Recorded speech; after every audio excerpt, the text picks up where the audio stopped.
தமிழ்நாட்டு அரசியலை பரபரப்பாக்கி இருக்கிறது டாக்டர் அன்புமணி ராமதாஸை. பாட்டாளி மக்கள் கட்சி தலைவர் பதவியிலிருந்து டாக்டர் ராமதாஸ் அந்த கட்சியுடைய நிறுவனர் நீக்கி வெளியிட்டிருக்கக்கூடிய முக்கிய அறிவிப்பு. நீருபூத்த நெருப்பாக கடந்த சில மாதங்களாகவே தொடரக்கூடிய இந்த விவகாரம் விஸ்வரூபம் எடுத்திருக்கிறது. இதனது பின்புலம், இதனது தொடக்க புள்ளி அல்லது பொது வழியில வெளிப்பட்ட தொடக்க புள்ளி நேர்களுக்கு நினைவுக்கு இருக்கும். பாட்டாளி மக்கள் கட்சியுடைய பொதுக்குழு கூட்டம் சில மாதங்களுக்கு முன்பாக நடைபெற்றது. அந்த பொதுக்குழு கூட்டத்தில் பாட்டாளி மக்கள் கட்சி இளைஞரணி தலைவராக டாக்டர் ராமதாஸுடைய பேரன் முகுந்தன் அறிவிக்கப்பட்டது மோதலுக்கு வித்திட்டது. அதுதான் அது தொடக்க புள்ளி. அதிலிருந்து இன்று மெல்ல மெல்ல நகர்ந்து நீர்பூத்த நெருப்பாக தொடர்ந்த இந்த மோதலானது அடுத்த கட்டத்துக்கு போய் டாக்டர் அன்புமணியை டாக்டர் ராமதாஸ் தலைவர் பதவியிலிருந்து நீக்கியிருக்கிறார். இதனது தொடக்க புள்ளி தான் பிரதானமாக பெரிய அளவுக்கு கவனிக்கப்பட்டது, பேசப்பட்டது. அந்த பொதுக்குழு காட்சிகளை முதல்ல பார்க்கலாம். மாநில இளைஞர் சங்க தலைவராக அறிவிக்கிறேன். அவருக்கு எல்லா வகையிலும் உதவியாக களத்தில் நல்ல ஆளுநர் வேணும், நல்ல திறமையாக வேணும்னு வந்த உடனே போய் அப்புறம் இளைஞர் சங்க பொறுப்பில் போட்டு நான் சொல்றது தான் நீங்கள் சொல்லுங்க, கேட்கணும். யாராக இருந்தாலும் நான் சொல்றது தான் கேட்கணும். எல்லாம் பண்ணுங்க, நீங்கள் பண்ணுங்க. புரியுதா? நான் சொல்றதை கேட்கலன்னா யாரும் இந்த கட்சியில் இருக்க முடியாது. இது நான் உண்டாக்குற கட்சி. நான் சொல்றதை கேட்கலன்னா யாரும் இந்த கட்சியில் இருக்க முடியாது. என்ன சரிண்ணா? சரி, போ. குடும்பத்தில் இன்னொன்று போடு, குடும்பத்தில் வச்சுக்கிட்டு அவ்வளோ. நன்றி. யார் சொல்றது? சென்னையில் பனையூரில் எனக்கு ஒரு அலுவலகம் நான் வச்சுருக்கிறேன். இப்போ ஒரு புதுசாக ஒன்று ஆரம்பிச்சிருக்கிறேன். அங்கே வந்து எல்லாம் என்னை பார்க்கலாம். பனையூரில், சென்னை பனையூரில் அலுவலகம் ஒன்று திறந்துருக்குது. 3வது தெருவில் வச்சுருக்கு. ஃபோன் நம்பர் அலுவலகம் இன்னொரு அலுவலகம் திறந்துங்க, நடத்துன்னு தானே சொல்கிறேன். நடத்துங்க. அவர் உனக்கு உதவியாக இருக்க போகிறாரு. முகந்தானே உனக்கு உதவியாக இருக்க போகிறாரு. அதனால் இதை யாரும் மாற்ற முடியாது. உனக்கு விருப்பம் இல்லைன்னா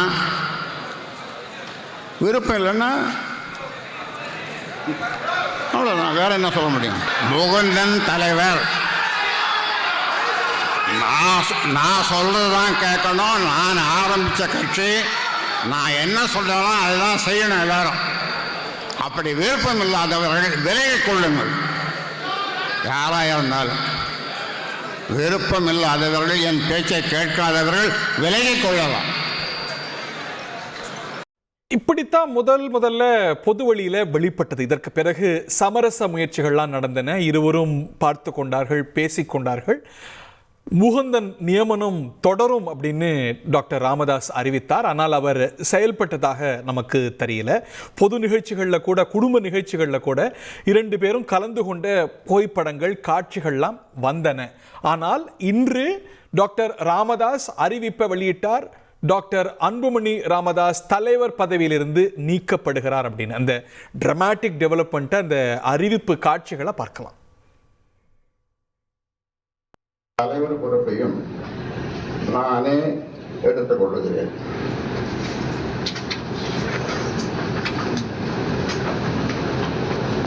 தேர்தலின் வெற்றிக்காக அயராது உழைக்க வேண்டும் என்ற நோக்கில் பாட்டாளி மக்கள் கட்சியின் தலைவராக பொறுப்பு வகித்து வரும் மருத்துவர் அன்புமணி ராமதாஸ் பாட்டாளி மக்கள் கட்சியின் செயல் தலைவராக நியமனம் செய்கிறேன். பாட்டாளி மக்கள் கட்சியின் செயல் தலைவராக நியமனம் செய்கிறேன். எனது பாட்டாளி மக்கள் கட்சியின் மாநில பதவி வரிசை அடிப்படையில் நிறுவனர் மற்றும் தலைவர் மருத்துவர் ராமதாஸ், செயல் தலைவர் மருத்துவர் அன்புமணி ராமதாஸ், கௌரவ தலைவர் ஜே.கே. மணி,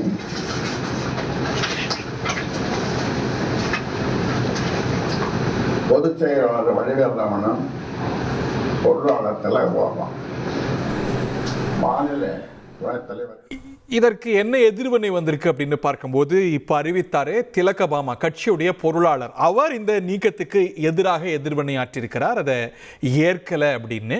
டாக்டர் ராமதாஸுடைய இல்லத்தில் அன்புமணி தலைவர் பதவி நீக்கத்துக்கு எதிராக சில நிர்வாகிகள்லாம் கூடி, சில தொண்டர்கள்லாம் கூடி அதற்கு எதிராக வலியுறுத்தல்களை செஞ்சிருக்கிறாங்க.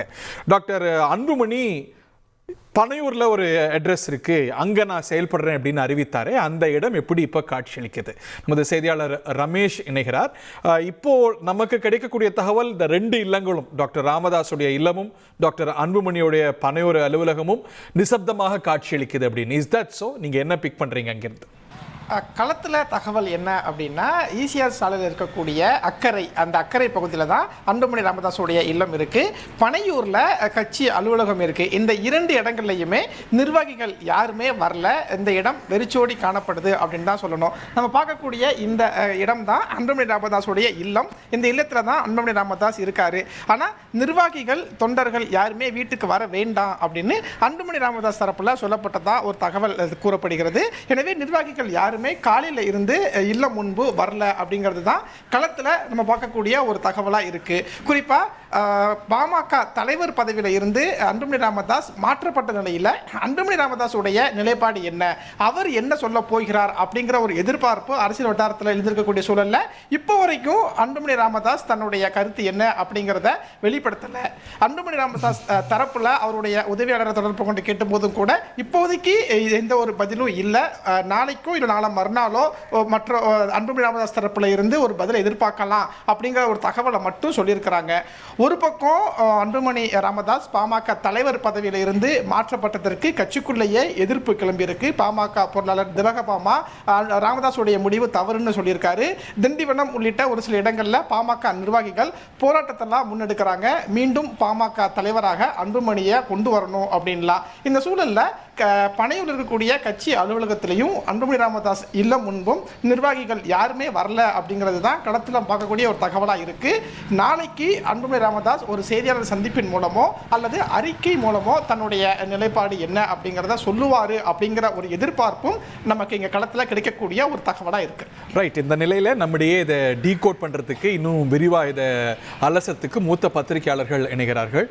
மூத்த பத்திரிகையாளர்கள் திரு செந்தில்வேல் அவர்களையும் திரு கோட்டீஸ்வரன் அவர்களையும் நிகழ்ச்சிக்கு அன்போடு வரவேற்கின்றோம். மேலும் அரசியல் பிரமுகர்களும் பத்திரிகையாளர்களும் இணைய இருக்கிறாங்க. திரு கோட்டீஸ்வரன், இது ரொம்ப டிராமாட்டிக்கான ஒரு டெவலப்மெண்ட். இது வந்து தந்தை மகன் மோதல், கட்சியில் 2 முன்னோடி தலைவர்களுடைய மோதல். ஏற்கனவே இதற்கான அறிகுறிகளை முன்னோட்டங்களை நம்ம பார்த்தோம். This is an other level. Doctor Anbumani இதை எப்படி எதிர்கொள்வார்னு நினைக்கிறீங்க? இது வந்து ஒரு சுமூகமாக நீரடித்து நீர் விலகாதுன்னு பலருடைய முயற்சியால் முடிவுக்கு வருமா, இது அடுத்த கட்டத்துக்கு போகுமா? இன்னொரு உங்கள் பார்வையில். நேயர்களுக்கு அன்பு வணக்கம்.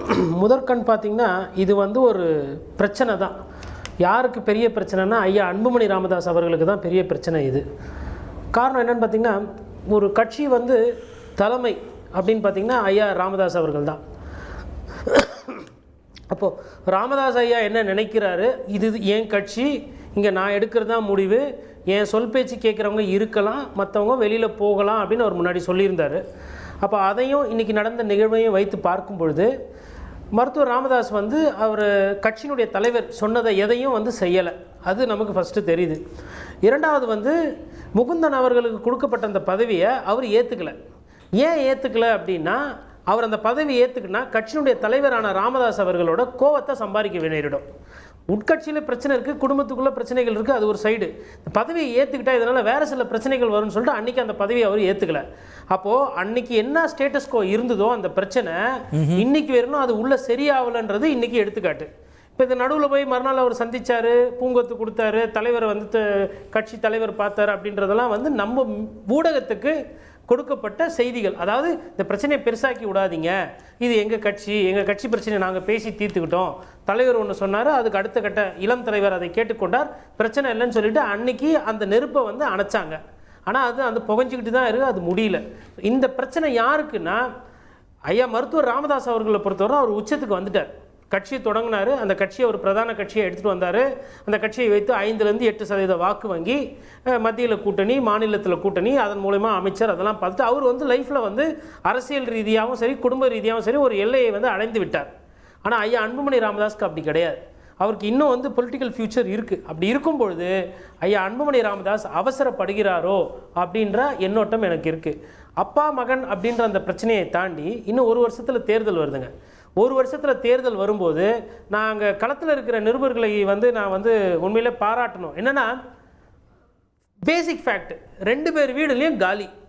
ஒரு கட்சி தலைவர் வீட்டிலையும் சரி, கட்சி அலுவலகத்திலையும் சரி, தொண்டர்கள் இல்லைன்னா அந்த கட்சியோட நிலைமை என்ன ஃப்யூச்சரில்? உள்ளுக்குள்ளே 1000 பிரச்சனை இருக்கலாம், ஆனால் அது வெளியில் வரக்கூடாது. வெளியில் வந்துட்டு தொண்டர்களே யாரும் வர வேணாம், கட்சி நிர்வாகிகளே யாரும் வர வேணாம் இவங்க சொல்லியிருக்கிறாங்க. பட் உண்மையிலே அவங்க மனசுலேயும் அதுதான் இருக்கும். இப்போது இங்கே போனால் சின்னவர்கிட்ட போனால் அப்பா கோச்சிக்குவார், அப்பாவை பார்க்க போனால் அன்புமணி கோச்சிக்குவார். நம்ம நல்லது வீட்டிலேயே இருந்துக்கலாம், மகாவீர் ஜெயந்தி அதுவுமா அப்படின்னு சொல்லிட்டு இருப்பாங்க. இது முதல் பிரச்சனை. பார்த்திங்கன்னா தொண்டர்களுக்கு வந்து ஒரு மனக்குழப்பத்தையும் ஒரு சோர்வையும் கொடுக்கும். இது ஒரு கட்சிக்கு இது நல்லது அல்ல. அப்போது இதை வந்து உட்காந்து பேசி எவ்வளோ சீக்கிரமாக முடிக்கிறாங்களோ. இன்னொன்று, பாட்டாளி மக்கள் கட்சி வந்து ஒரு தமிழகம் பூரா பரவி இருக்கக்கூடிய ஒரு கட்சி அப்படின்ற ஒரு பார்வை இருந்தாலும் கூட அவர்களுக்கு வாக்கு வங்கி என்பது ஒரு சில பகுதிகளில் தான் அதிகமாக இருக்குது. அப்படி இருக்கிற நேரத்தில் அந்த மாதிரி ஒரு கட்சி, அதுவும் மாநில தேர்தல் வரப்போகிறது, உங்களுக்கு வந்து பாராளுமன்ற தேர்தல் கிடையாது. இதெல்லாம் வந்து அந்த கட்சி தலைமையும் சரி, அடுத்த கட்ட தலைவராக இருக்க அன்புமணி ராமதாஸும் இதை தவிர்த்திருக்கணும். தவிர்க்க தவறியது கட்சியினுடைய கட்டுப்பாடு அவர்களிடம் இல்லை அப்படின்றத இது காட்டுது. ஏன்னா பாருங்கள், திலகபாமா அவர்கள் ஒரு கருத்து சொல்கிறாங்க. அப்போ என்னன்னா, நான் யார் கூட இருக்கிறேன், பெரியவர் கூட இருக்கிறானா இல்லை இளையவர் கூட இருக்கிறானா அப்படின்னு சொல்லிட்டு காட்டிக்கிறதுக்கு அடுத்த கட்ட தலைவர்கள் தயாராவாங்க. ஒரு சில இடத்துல திண்டிவனத்துலலாம் வந்து போராட்டம் வருது, அவங்க வந்து அங்கே போராட்டத்துக்கு முன்பற்ற தயாராகிறாங்க அப்படின்றாங்க. இது என்ன ஆகுனா, இந்த பிரச்சனையை உடனே ஓரிரு நாளில் சரி செய்யலைன்னா இது தேவையில்லாத சில பிரச்சனைகளை வளர்த்து விட்டு பாட்டாளி மக்கள் கட்சி மேலும் வலுவிழப்பதற்கு உண்டான வாய்ப்பாக இதை நான் பார்க்கிறேன். திரு செந்தில், கலை யதார்த்தம் என்னன்னு நினைக்கிறீங்க? டாக்டர் ராமதாஸ் ஒரு மிக மூத்த அரசியல் தலைவர், கிட்டத்தட்ட அந்த தொண்டர்கள் வந்து தெய்வமாக அவரை வழிபடுறாங்க. பட் ஆனால் நிர்வாகிகளுடைய பலம், தொண்டர்களுடைய பலம் அப்படின்னு பார்க்கும்போது இன்றைய ரியாலிட்டியில் டாக்டர் அன்புமணி பக்கம் அதிகமாக இருக்கிறதா, இல்லை அந்த லாயல்ட்டி இன்னும் கூட டாக்டர் ராமதாஸ் கிட்ட தான் இருக்குன்னு பார்க்குறீங்களா? அது பொலிட்டிஷியன் சொன்ன மாதிரி தான், ஒரு குழப்பத்தில் தான் இருப்பார்கள் தொண்டர்கள். தொண்டர்களை பொறுத்தவரை யார் பக்கம் யார் கை ஓங்குகிறதோ, யார் வெற்றி பெறுகிறாரோ அவர்கள் பக்கம் போகணும் அப்படிங்கிற மனதில் தான் இருப்பாங்க. சரி, அடிமட்ட தொண்டர்கள் கட்சி உடஞ்சிடக்கூடாது, எல்லாரும் ஒன்னா இருக்கணும் விரும்புவாங்க. நிர்வாகிகளை பொறுத்தவரை யார் வெற்றி பெறுகிறார்களோ அவர்கள் பக்கம் போய் சேரக்கூடிய மனநிலை இருக்கும்.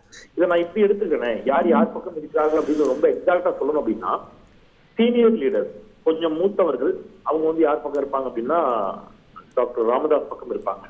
அடுத்த தலைமுறை ஒருவேளை அன்புமணி ராமதாஸ் பக்கம் இருக்கக்கூடும். இதை நம்ம வந்து எங்க களத்துல பார்த்தோம் அப்படின்னு கேட்டீங்கன்னா, இப்ப நீங்க வந்து இந்த வகுவாரிய சட்ட திருத்த மசோதா வந்தபோது தமிழ்நாடு சட்டப்பேரவையில் அதற்கு எதிரான ஒரு தீர்மானத்தை தமிழ்நாடு முதலமைச்சர் கொண்டு வந்த போது பாட்டாளி மக்கள் கட்சி எம்எல்ஏக்கள் அதை ஆதரித்து வகுவாரிய சட்ட திருத்த மசோதாவுக்கு எதிராக தங்கள் வாக்குகளை அளிக்கிறார்கள்.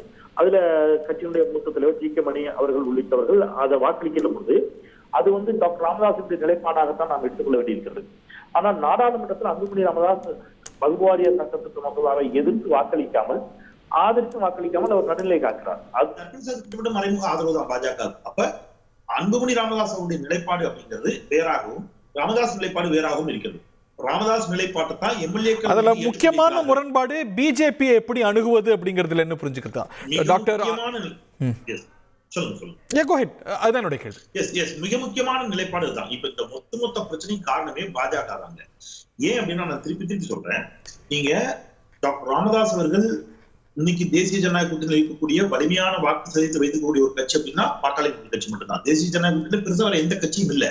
ஆனால் பாஜக மீண்டும் மீண்டும் மீண்டும் என்ன உருவகப்படுத்த நினைக்கிறார்கள் என்றால், தேசிய ஜனநாயக கூட்டணி என்று ஒன்று வலிமையாக இருப்பது போலவும் அந்த தேசிய ஜனநாயக கூட்டணிக்கு பாஜக தான் தலைமை அப்படிங்கிற ஒரு தோற்றத்தை ஏற்படுத்தி அஇஅதிமுக கூட்டணிய தேசிய ஜனநாயக கூட்டணி அதிமுக கூட்டணி வைக்கும் அப்படிங்கிற மாதிரியான இடத்துக்கே நகர்த்துறாங்க.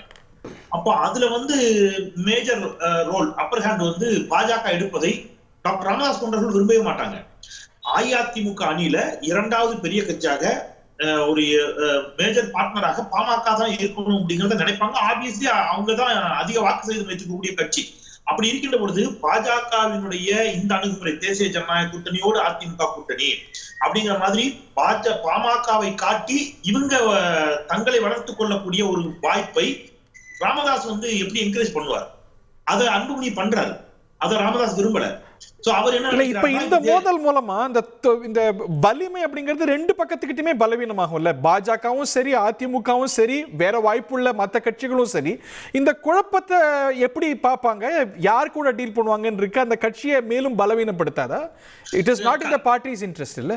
இல்ல கண்டிப்பா அது நடக்கும். பட் அது ஏதோ ஒரு இடத்துல நீங்க பிரேக் பண்ணி தான் ஆகணும். எவ்வளவு நாள் ராமதாஸ் அவர்கள் இதை பொறுமையா காப்பா? நீங்க நல்லா யோசிச்சு பாத்தீங்கன்னா, வட மாவட்டத்தை பொறுத்தவரை பாமகவினுடைய கலை எதிரி அப்படிங்கிறது விசிகா. அவங்க அப்படித்தான் பாக்குறாங்க. விசிகாவை பொறுத்தவரை அவங்களுடைய ஐடியாலஜிக்கல் எனிமி அல்லது களத்துல அவங்க எதிர்த்து போரிட்டு கொண்டிருப்பதும் பாட்டாளி மக்கள் கட்சியே தான். அப்படி இருக்கின்ற பொழுது விடுதலை சிறுத்தைகள் கட்சி இன்றைக்கு 6 இடங்களில் போட்டிட்டு 4 சட்டமன்ற உறுப்பினர்களோடு 2 நாடாளுமன்ற உறுப்பினர்களோடு அங்கீகாரம் பெற்ற கட்சியாக மாறி நிற்கிறது. இன்னொரு பக்கம் பாட்டாளி மக்கள் கட்சி தன்னுடைய அங்கீகாரத்தை இழக்கும் நிலைக்கு தள்ளப்பட்டு. அப்போ இது கொஸ்டின் ஆகும்ல. இப்ப டாக்டர் ராமதாஸ் என்ன நினைப்பாரு, நான் உங்களை தலைவராக நியமித்தேன், நீங்க உங்களுடைய தலைமை காலத்துல கட்சியினுடைய அங்கீகாரத்தை கூட உங்களால காப்பாற்ற முடியல, நீங்க அங்கீகாரத்தை இழக்கிற நிலைமை கொண்டு விட்டுருக்கீங்க, நீங்க தவறான முடிவுகள் எடுக்கிறீங்க. கடந்த நாடாளுமன்ற தேர்தலையே அஇஅதிமுக கூட்டணியில நீங்க இடம்பெற்றிருக்கணும், மாறாக நீங்க பாஜக கூட்டணியில் இடம்பெற்றது அப்படிங்கிறது ஒரு மிகப்பெரிய சிக்கலை கொடுத்துருச்சு. அது நாடாளுமன்ற உறுப்பினர்களை கூட பாட்டாளி மக்கள் கட்சிக்கு பெற்றுத்தர முடியாத ஒரு சூழ்நிலை ஏற்படுத்தி இருக்கிறது. இது எல்லாமே அந்த சிக்கலை ஏற்படுத்தும். அதுதான் இந்த பிரச்சனைக்கான காரணம். இப்ப நீங்க அதனாலதான் பட்ஜெட்டை ராமதாஸ் அவர்கள் கடுமையாக விமர்சித்தார். ஒன்றிய அரசுடைய நிதிநிலை அறிக்கை. நீங்க இப்ப ஆளுநர் விவகாரத்துல ராமதாஸ் அவர்கள் கடுமையாக விமர்சிக்கிறார். நாட்டுக்கு ஆளுநரும் அண்ணா கேட்டாருங்கிற அண்ணாவை கோட் பண்றாரு. இது எல்லாமே இன்னைக்கு நீங்க பிரஸ் மீட்ல கூட அவர் என்ன சொல்றாருன்னா, நீட்டை நாங்கள் கடுமையாக எதிர்க்கிறோம், முதலிலிருந்தே பாட்டாளி மக்கள் கட்சி எதிர்த்து வருகிறது, நீட்டை எதிர்க்கும் கட்சிகளுக்கு எங்கள் ஆதரவு உண்டுங்கிறாரு. அப்ப அவர் என்ன நினைக்கிறாருன்னா, நீங்க எப்பவுமே கதவுகளை திறந்து வச்சிடக்கூடாது. ஒரு ஈஸி அவைலபிளா இருந்தீங்கன்னா உங்களை இன்னொரு கட்சி என்ன செய்யும், அவங்க ரொம்ப அப்படி எடுத்துடக்கூடாது. அப்போ எலெக்ஷன் வரைக்கும் நாம அந்த கேமை சரியா ஆடினாதான் நம்ம அதிகமான இடங்களை போற முடியும், நம்முடைய வேற வலிமையை ஏற்ற முடியும். இதெல்லாம் ஒரு சீனியர் பொலிட்டிஷியன். இந்த மோதல் வேற வலிமையை குறைக்காதா? இல்ல அது சிக்கல் வரும். எஸ், கண்டிப்பாக அந்த சிக்கலை ஏற்படுத்தக்கூடிய ஒரு வாய்ப்பு இருக்கிறது, பேர வலிமையை குறைப்பதற்கான வாய்ப்பு இருக்கிறது. ஆனா திரு கோட்டீஸ்வரன் அவர்கள் சொன்ன மாதிரி, நீங்க இப்போ உத்தரப்பிரதேச அகிலேஷுக்கும் முலாயமுக்கும் இந்த பிரச்சனை வந்த போது அகிலேஷனுடைய கரம் ஓங்கியது. ஆனால் அந்த மாதிரியான சூழல் தமிழ்நாட்டில் வருமானு எனக்கு தெரியல, எந்த அளவுக்கு அன்புமணி ராமதாஸ் கரம். பட் ஒரு இயல்பாகவே இன்னைக்கு டாக்டர் ராமதாஸ் ஒரு மூத்த தலைவர், அதை தாண்டி ஒரு இளம் தலைவருக்கு அவருக்கு எதிர்காலம் இருக்கு அப்படின்னு எப்படி உத்தரப்பிரதேசத்துல அகிலேஷ் பின்னாடி நிர்வாகிகள் தொண்டர்கள்லாம் திரண்டாங்களோ, அது மாதிரி டாக்டர் அன்புமணிக்கு இன்னும் எதிர்காலம் இருக்குன்னு அவர் பின்னாடி திரள வாய்ப்பு இருக்கா? இல்ல அகிலேஷ் பின்னாடி தொண்டர்கள் திரண்டார்கள் அப்படின்னா அது சரிதாங்கிறத அவர் நியாயப்படுத்தி காட்டிட்டார்ல. இப்ப நீங்க உத்தரப்பிரதேசத்துல இன்றைக்கு மிக சொற்ப வாக்கு வித்தியாசத்துல அவர் ஆட்சிக்கு அமைக்கும் அதிகாரத்தை இழந்திருக்காரு. நீங்க இன்னைக்கு நாடாளுமன்ற தேர்தலில் ஒரு மிகப்பெரிய வெற்றியை ஈட்டி விட்டார். இன்னைக்கு சட்டமன்ற தேர்தலில் மிகப்பெரிய வெற்றியை ஈட்டி அவர் போன சட்டமன்ற தேர்தலுக்கும் இந்த சட்டமன்ற தேர்தலுக்கும் அவர்கள் அடைந்திருக்கக்கூடிய வெற்றி இலக்கை நீங்க பாத்தீங்கன்னா தெரியும் எவ்வளவு வாக்கு சதவீதம் உயர்ந்திருக்கிறது. நீங்க அயோத்தி இருக்கக்கூடிய தொகுதியிலேயே அவங்களுடைய கட்சி வெற்றி பெற்றிருக்கிறது. இதெல்லாம் அவர் சாதிச்சு காட்டிட்டாரு. அப்ப பட் நீங்க அன்புமணி ராமதாஸ் அப்படி இல்லையே. கடந்த எத்தனை தேர்தல் நீங்க 2016 மாற்றம் முன்னேற்றம் அன்புமணி அப்படின்னு போனாரு, என்ன சாதிக்க முடிஞ்சது?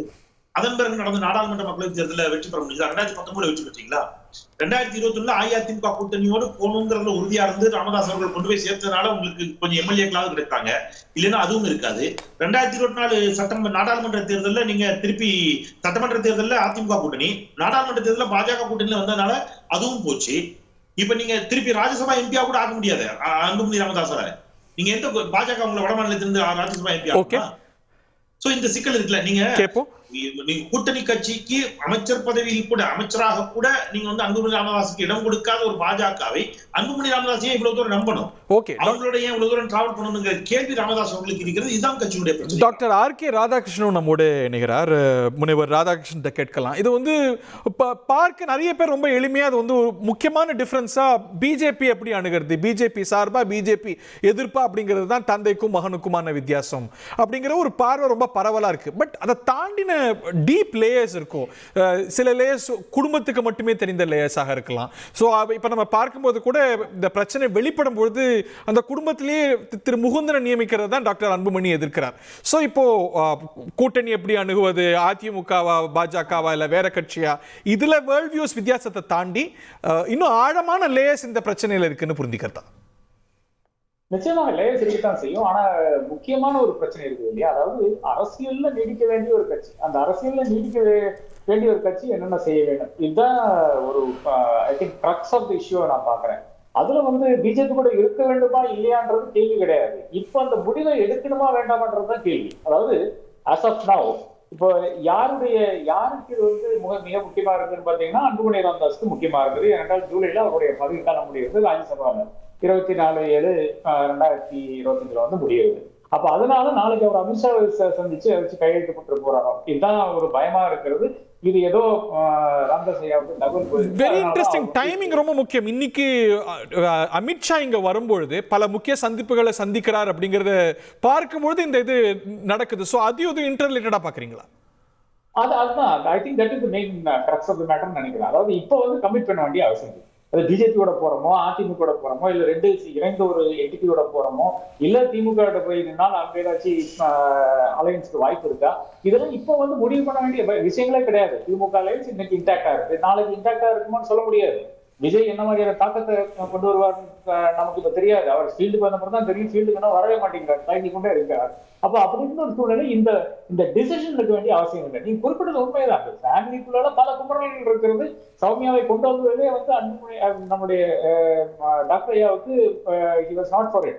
அப்ப அப்படி இருக்கின்ற பல விஷயங்கள் வந்து குடும்பத்துக்குள்ள இருக்கிறது. அது இருக்கத்தான் செய்யும். ஒரு குடும்பம் என்றால் நம்ம திமுக குடும்பத்தை பார்த்திருக்கோம். எத்தனை பிரச்சனை இருக்கு நம்ம பார்த்து கொண்டுதான் இருக்கிறோம். அப்ப அதனால மட்டும் ஒரு கட்சி வந்து முடங்கி திறக்காது. அது பிரச்சனையே கிடையாது. பிரச்சனை இருக்கும். ஆனால் பிரச்சனை வந்து it will be much smaller than the larger issue. இன்னைக்கு வந்து இந்த தீர்மானம் எடுக்க வேண்டுமா வேண்டாமா, அமித்ஷாவை போய் சந்திக்கணுமா வேண்டாமா, இதுதான் கேள்வியா இருக்குது. என்னை பொறுத்தவரை அதனுடைய ஒரு முகாந்திரம் இல்லை, தேவையும் இல்லை என்று நான் கருதுகிறேன். அதே மாதிரி பாஜக ஒன்றும் இந்த ஒரு பாட்டாளி மக்கள் கட்சியை ஒரு கோயின்சிடன்ஸா இருக்கலாம்ல. டாக்டர் ராமதாஸ் வந்து வியாழக்கிழமை பத்திரிகையாளர்களை சந்திக்கலாம். சோ அமித்ஷா வருகையும் இதுவும் வந்து ஒரு கோயின்சிடென்டல் டைமிங்கா இல்ல இதற்கு ரெண்டுத்துக்கும் ஒரு ஆழமான சம்பந்தம் இருக்குன்னு தீர்க்கமா நம்புறீங்களா based on your sources? I think ஆழமான சம்பந்தம் இருக்கு. அதனால மட்டும்தான் இப்படியான ஒரு விஷயத்தை வந்து காலையில் ராமதாசனுடைய பாணியில வந்து மார்னிங்கே வந்து அவர் வந்து சொல்லிட்டாரு. இந்த ஒரு முகாந்திரம் இருந்தாங்க. முகாந்திரம் வந்து அமித்ஷா இன்னைக்கு ஊருக்கு போறாரு. அதுல போய் பாமக இருக்க வேண்டிய அவசியம் கிடையாது. அதுதான் அது நானும் நம்புறேன். அது to that extend definitely I agree with doctor Ramadoss. ஏன்னா இப்ப அது போய் பார்க்க வேண்டிய சந்திக்க வேண்டிய அவசியம் கிடையாது. ஏனென்றால் அப்படி ஒரு சந்திப்பு ஷெட்யூலா இருந்ததா டாக்டர் அன்புமணி அமித்ஷா சந்திப்பு? இல்ல, அன்புமணி அமித்ஷா இல்ல. பல நிகழ்வுகள் வந்து இப்ப வந்து மயிலாப்பூர்ல தான் நடக்கிறதா இருக்கு. ஒரு வீட்டுலதான் நடக்கிறதா இருக்கு. அப்போ அந்த வீட்டுல யாரை சந்திப்பாங்க எனக்கு தெரிஞ்சு வந்து அலையன்ஸ் லீடர்ஸ் சிலர் சந்திக்கிறாங்கன்னு நான் கேள்விப்பட்டேன். அது யாரு என்பதெல்லாம் இப்போதைக்கு கூற முடியாத ஒரு நிலைமைதான் இருக்குது. ஏனென்றால் அது very closely held list. Alliance leader சந்திக்கிறாங்கன்னு எனக்கு தெரியும். அந்த அலையன்ஸ் லீடர் உருவாக்கம் அப்படிங்கிறது என்டிஏ உருவாக்கம் அதை ஷேப் பண்றது அப்படிங்கிறது அதனது கோர் அஜெண்டாவா நம்ம பாக்குறதா? நிச்சயமாக. அதாவது இப்ப வர்றது வந்து இப்போதைக்கு இருக்கின்ற தமிழக சூழல் வந்து 6000 தான் நிச்சயமா அமித்ஷா வராரு. அதுல ஏதாச்சும் கமிட்மெண்ட்ஸ் கிடைச்சா why would he say no? இப்போ ஒரு ஐஜேகேயோ ஜான் பாண்டியனோ கிருஷ்ணசாமி சொல்றதுல பிரச்சனை கிடையாது. எல்லாம் single man parties. AC Shanmugam எல்லாம் சிங்கிள் மேன் பார்ட்டிஸ். அவர்கள் என்ன வேணா சொல்லி போட்டோம், அதுல பிரச்சனை கிடையாது. பாமக அப்படியான கட்சி கிடையாது. அப்ப அந்த ஒரு நிலையில் வந்து இவர் சென்று சந்திச்சாலே அது ஒரு பாமகவுக்கே ஒரு பின்னடைவாகும். அதே மாதிரி இன்னைக்கு இருக்கின்ற அந்த சூழ்நிலையில வந்து நம்ம பார்த்தோம், அன்புமணி வந்து ராஜ்யசபால இந்த வக்ஃப் பில்ல வந்து எதிர்க்காமல் ஆதரிக்காமல் வெளிநடப்பு செய்தார். அப்ப அது தாராளமாக எதிர்த்திருக்கலாம். ஏனென்றால் அங்க இருக்கின்ற சூழ்நிலையில அனைவருக்கும் தெரிஞ்ச விஷயம், மோர் தென் 120 வந்து பிஜேபிக்கு இருக்கிறது ராஜ்யசபால. 100க்கு கீழே தான் வந்து காங்கிரஸ் இந்தியா அலையன்ஸ் இருக்கிறது. அது அனைவருக்கும் தெரிஞ்ச விஷயம். தாராளமாக எதிர்த்திருக்கலாம். அது கூட செய்யல. அப்போ அதுல வந்து பாமகனுடைய கிரெடென்ஷியல்ஸ் தான் பிரச்சனையாகுது. அதே மாதிரி மறுபடியும் போய் அமித்ஷாவை சந்தித்தால் பாமகனுடைய அந்த டெமோக்ராட்டிக் இல்லை என்றால் அந்த செக்யூலர் கிரெடென்ஷியல்ஸ்க்கு மறுபடியும் ஒரு புத்தகம் விளைவிக்கின்ற அவங்களுக்கு வேற என்ன ஆப்ஷன்ஸ் இருக்கு டாக்டர் ராதாகிருஷ்ணன்? இப்போ வந்து இப்போ இன்னைக்கு பாமக வந்து அந்த அலையன்ஸ்ல இல்லைன்னா, என்டிஏ அலையன்ஸ்ல இல்லைன்னா கிட்டத்தட்ட எல்லா அப்சர்வேஷனும் என்டிஏ நோக்கி தான் அதிமுக வந்துட்டு இருக்கு அப்படின்னு. அவங்க திமுக இடம்பெற முடியுமா? விசிக அதுக்கு ஏற்றுக்குமா? இல்லை விசிகாவை தவிர்த்து பாமகவை திமுக கன்சிடர் பண்ணுமா? அப்படி இருக்கும்போது இந்த அலையன்ஸ்ல இன்னும் உறுதிப்படுத்துறதுதானே அவங்களுக்கான வாய்ப்பு. What other options do they have? No, it's too far into the future. அதாவது இப்போ இந்த தீர்மானங்களை எடுக்கக்கூடிய ஒரு அவசரமும் கிடையாது. இனி இப்ப அதிமுகவுக்கு என்ன ஆக போறதுன்னு நமக்கு இன்னும் தெரியாது. எடப்பாடி இன்னும் வந்து இப்போ சொல்ற விஷயம் பாத்தீங்கன்னா அது இன்னும் காலதாமதம் இருக்குது என்றுதான் சொல்லிக் கொண்டிருக்கிறார். ஒரு வருட காலம் இருக்கிறது தேர்தலுக்குன்னு சொல்லிக் கொண்டிருக்கிறார். என்றால் செங்கோட்டையனும் நம்மளுடைய வேலுமணி இவர்கள் எல்லாம் வேணால் புது ஒரு அதிமுகவை ஆரம்பிக்கலாம். ஆனா அதெல்லாம் அதற்கு கூட காலவாசம் இருக்கிறது. ஒரு அரசியல் தலைவர் வந்து எடுத்து ஒரு நடவடிக்கை எடுக்க மாட்டாங்க. 1 year, 1 week is a long, very long time in politics. அப்படி இருக்கும்போது 1 year is an extraordinarily long time in politics to take these decisions and alliances. இன்னைக்கு எடுக்கப்பட்ட முடிவுகளுடைய லீகாலிட்டி பத்தியும் கேள்வி இருக்கு. அதோட பொலிட்டிக்கல் இம்ப்ளிகேஷன்ஸ் பார்த்துட்டு இருக்கோம். அது நேரம் ரொம்ப முக்கியத்துவம் வாய்ந்தது. என்டிஏ உடைய உருவாக்கத்தை இன்னைக்கு அமித்ஷா அதுக்கான ஸ்ட்ராட்டஜிஸ் எல்லாம் வகுப்பார், அதுக்கான சந்திப்புகள்லாம் பேசுவார் அப்படிங்கிறது ஹெட்லைன் ஆயிட்டு இருக்கும்போது என்டிஏ உடைய ஒரு ரொம்ப முக்கியமான அங்கத்துவமான பாட்டாளி மக்கள் கட்சியில இந்த மாதிரியான ஒரு டிராமாட்டிக் டெவலப்மெண்ட். ஆனா இது செல்லுமாங்கிற கேள்வி எழுந்திருக்கல திரு கோட்டீஸ்வரன். நம்ம பாலிடிக்ஸை ரொம்ப நாளா பார்த்துட்டு இருக்கோம். டாக்டர் ராமதாஸ் அந்த கட்சியுடைய ரொம்ப முக்கியமான ஹெட், அவர் நிறுவனர், ஒரு அந்த கட்சியுடைய தலைவர் அப்படிங்கிற ஒரு பொறுப்பு ஜிகே மணி தான் ரொம்ப காலம் வச்சுட்டு இருந்தார். ஸோ ஒரு தலைமை பொறுப்பு கூட அவர் வச்சுக்கல. பிறகு திரு அன்புமணி வந்தார். இன்னைக்கு நிறுவனர் அப்படிங்கிற இடத்துல இருந்து அவரை நீக்கிறார். நம்ம அகிலேஷ் யாதவ் அவருடைய தந்தையாருடைய இஷ்யூ எல்லாம் பார்த்தோம். அது எலெக்ஷன் கமிஷன்ல போய் சால்வ் ஆச்சு. ஸோ டாக்டர் ராமதாஸுக்கு லீகலி ஸ்பீக்கிங் அந்த பார்ட்டியோட கான்ஸ்டியூஷன் படி ஃபவுண்டருங்கிற அடிப்படையில் இந்த மாதிரியான ஸ்வீப்பிங் சேஞ்சஸை பண்றதுக்கான அதிகாரம் இருக்கா? ரொம்ப ஒரு முக்கியமான கேள்வி இது. அதாவது பாட்டாளி மக்கள் கட்சி தொண்டர்களுக்கு கூட இது முக்கியமான கேள்வி. இது வந்து 2 காரணங்கள் இல்லை 2 வகையாக இதை வந்து பார்க்கலாம். முதல்ல வந்து ஐயா மருத்துவர் ராமதாஸ்க்கு வந்து பார்த்திங்கன்னா வயது மூப்பு அதிகம். வயது தாண்டியும் கூட அந்த தைரியத்தை பாராட்டணுங்க. ஒரு கட்சி தலைமைக்கு வந்து 2 விஷயம் ரொம்ப முக்கியங்க. ஒன்று தைரியம், இன்னொன்று தொண்டரோட அந்த நம்பிக்கை. இது என் கட்சி, என் தொண்டர்கள்கிட்ட என்கிட்ட தான் இருப்பாங்க. பெற்ற மகனாக இருந்தாலும் பரவாயில்ல, சொல் பேச்சு கேட்கலன்னா கட்சி பதவியிலேருந்து நீக்குவேன்னு சொல்லி நீக்கியிருக்கார். இந்த முடிவை நிறைய கட்சி தலைவர்கள் எடுக்க தயங்குவாங்க. ஆல் இண்டியா லெவலில் ஒரு சில தலைவர்கள் தான் இந்த மாதிரி முடிவு எடுத்திருக்கிறாங்க. அகிலேஷ் யாதவுக்கு அது நடந்தது. அதாவது அவர் முலாயம் சிங் யாதவ் இருந்தப்போ பிரச்சனை வந்தது. அதே மாதிரி கலைஞர் அவர்கள் கூட பார்த்திங்கன்னா திரு ஸ்டாலின் அவர்களோட பெரிய கருத்து வேறுபாடு காரசாரலால் இல்லைன்னா கூட முக அழகிரியை வந்து கட்சியை விட்டு நீக்கியிருக்கிறார். அப்போது அந்த லெவலுக்கு வந்து 2ஆம் கட்ட தலைவர்கள் அந்த கட்சி நிறுவனர்கள் இல்லை மூத்த தலைவர்களை வந்து ஒரு நெருக்கடி கொடுக்குறாங்க. இப்போ இது வந்து கூட்டணி கொள்கை பாஜக அதெல்லாம் தாண்டி முதல் பிரச்சனை ஈகோ பிரச்சனை. பட் அதுல டெவில்ஸ் அட்வொகேட் அவர் வந்து இன்னைக்கு அந்த கட்சியோட தலைமை பொறுப்புல இல்ல. இன்னைக்கு யங் லீடர்னு பார்த்தா ரிலேட்டிவ்லி டாக்டர் அன்புமணி தான். சோ அவரை செயல்பட விடணுமா இல்ல டாக்டர் ராமதாஸ் மாதிரியான மூத்த தலைவர்கள் பேக் சீட் டிரைவிங்க செய்யணுமா? இல்லைங்க, ஒரு நல்ல ராஜா தான் உயிரை விடுற நேரத்துலையோ இல்லை தன்னால் முடியலையோ இல்லை தனக்கு பின்னாடி இன்னும் ஒரு நல்ல ஆளுமை வரும்போது தான் ஒரு வாரிசுக்கிட்ட அந்த பொறுப்பை கொடுப்பாங்க. நான் வந்து புராதன கதை சொல்லலை, நடைமுறையில் இருக்கிறத சொல்கிறேன். உதாரணத்துக்கு கலைஞர் அவர்கள், அவர் எதற்கு வந்து தலைவர்னு திரு ஸ்டாலின் அவர்களுக்கு கொடுக்கல, செயல் தலைவர் பதவி தான் கொடுத்தாரு. ஏன்னா நிறைய நேரத்தில் அந்த கட்சி தலைவருக்கும் சரி இல்லை குடும்ப தலைவர்களுக்கும் சரி அவர்களோட வாரிசினுடைய அந்த அந்த வீரியம் என்ன, அந்த தன்மை என்ன, எப்பொழுது அவர்களுக்கு அந்த பக்குவம் வருதுன்றது நம்மளை விட அதிகமாக தெரியும். நம்ம அன்புமணி ராமதாஸை எவ்வளோ நாள் கிட்ட இருந்து பார்த்துருப்போம், அவர் பிறந்ததுலேருந்து பார்க்குறாரு. இப்போது நீங்கள் இப்படி பாருங்கள், இப்போது லீகாலிட்டி பார்த்தீங்கன்னா கூட சரி, இந்த பிரச்சனை போய் யாருக்கு அதிகமாக நம்பர்ஸ் இருக்குது, மாவட்ட செயலர் யார் இருக்கிறாங்க, அந்த கட்சியோட கான்ஸ்டிடியூஷன் ஃபைன் ரீடிங் செய்யணும். எந்த கட்சியிலுமே தலைவர் பொறுப்புல இல்லாத ஒரு ஃபவுண்டர் அப்படிங்கிற அளவுல மட்டுமே இருக்கிறவருக்கு தலைவரை மாத்துறதோ நியமிக்கிறதோ அந்த அதிகாரம் இருக்கா? இன்னைக்கு அது இது வரைக்கும் சேலஞ்ச் ஆகல. அதிகாரம் அந்த ஸ்ட்ரிக்ட்லி லீகலி அதிகாரம் லீகலி ஸ்பீக்கிங் வந்து இருக்கும். கண்டிப்பாக வந்துட்டு அந்த மொடாலிட்டிஸ்லாம் பார்க்காம அவர் பண்ண மாட்டார். இன்னொன்று சரி, அப்போ அன்புமணி ராமதாஸ் அவ்வளோ பெரிய லீடர் அப்படின்னா சேலஞ்ச் பண்ண வேண்டியதானே? இவர் திருப்பி நீக்க சொல்லுங்கள் பார்க்கலாம்.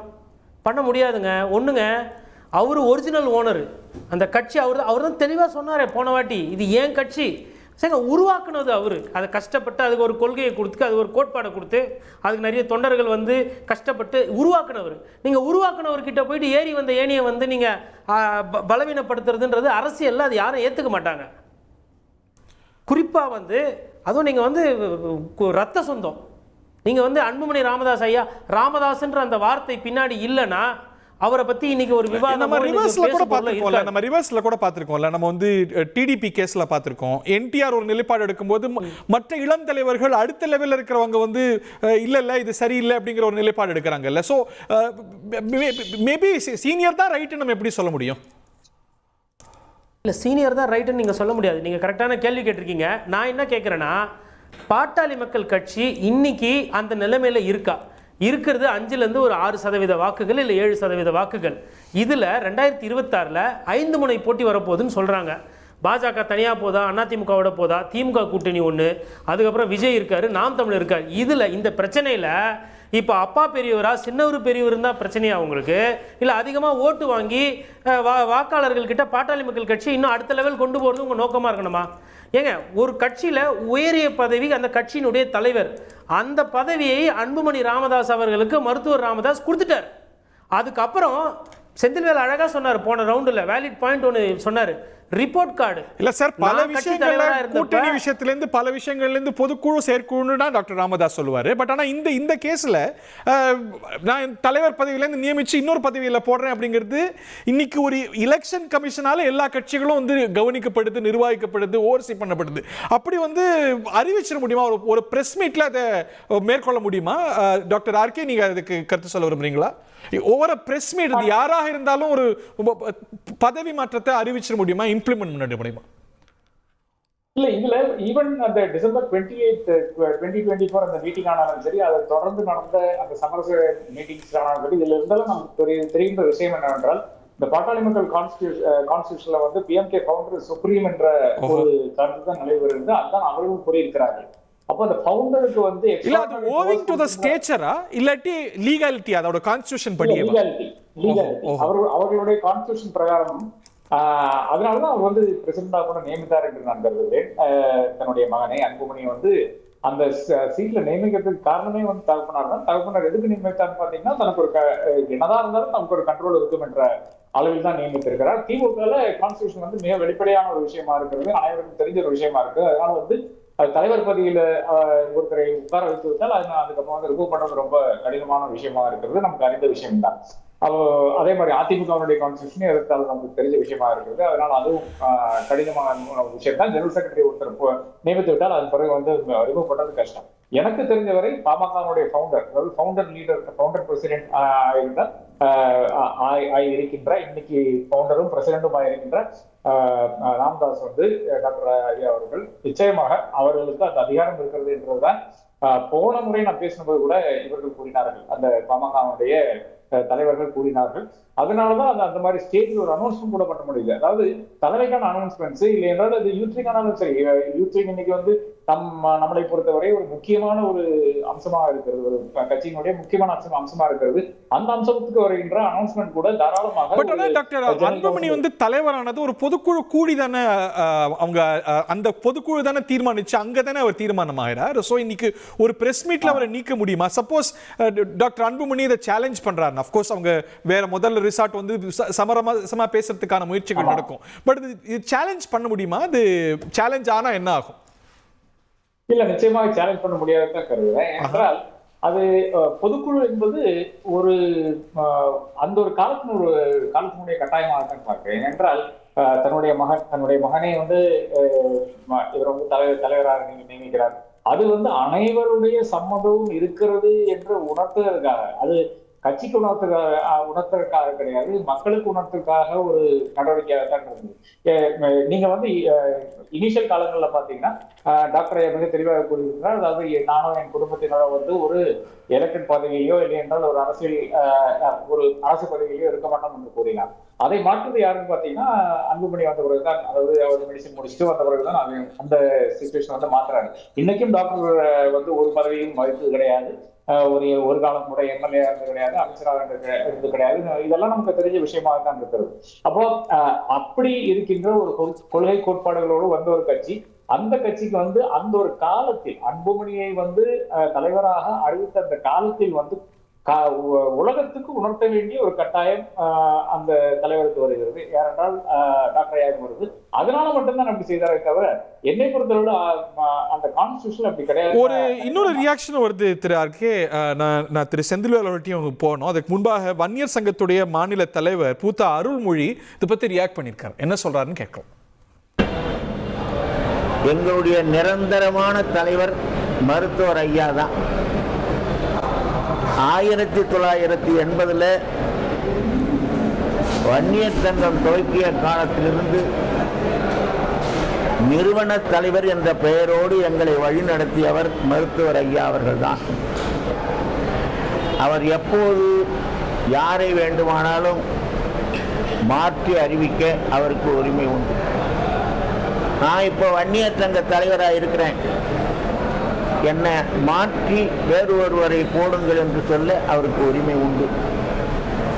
அந்த அடிப்படையில் தான் இதுவரையிலே சங்கம் நடந்து வருகிறது. இந்த 86 வயதிலே அவர் என்ன எதிர்பார்க்கிறார் என்றால், இந்த நாட்டிலே வளர்ச்சி அடைந்த சமுதாயமாக இந்த வன்னியர் சமுதாயம் வர வேண்டும், எல்லோரும் சம்பாதிக்கக்கூடியவனாக இருக்க வேண்டும், எல்லா வீட்டிலும் கார் நிற்க வேண்டும் என்று விரும்புகிறார். அந்த மாற்றத்தை கொண்டு வருவதற்கு அவரும் சேர்ந்து உழைக்க ஆசைப்படுகிறார். அதனாலே தான் இந்த மாற்றம்.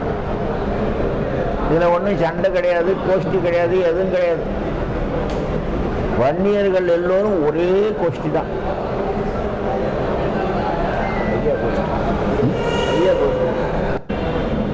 அந்த கட்சியில் இளந்தலைவர்களில் ஒருவராக இருக்கக்கூடிய திலகபாமா இந்த நீக்கத்துக்கு எதிராக குரல் கொடுக்க வன்னியர் சங்கத்துடைய தலைவர், எங்கள் நிரந்தர தலைவர் டாக்டர் ராமதாஸ் தான் அவருக்கு உரிமை இருக்குது அப்படிங்கிறார். திரு செந்தில், இதை டாக்டர் அன்புமணி எப்படி எதிர்கொள்வார் அப்படின்னு நினைக்கிறீங்க? இது ரொம்ப டெலிகேட் மேட்டர். இது ஒரு கட்சி பிரச்சனை தாண்டி இது வந்து ஒரு தந்தை மகன் உறவுகள் இதெல்லாம் சம்மந்தப்பட்டிருக்கக்கூடிய விஷயம். இதில் நிறைய குடும்ப உறவுகள் தலையிடக்கூடும், அந்த கட்சியுடைய மூத்தவர்கள் தலையிடக்கூடும்.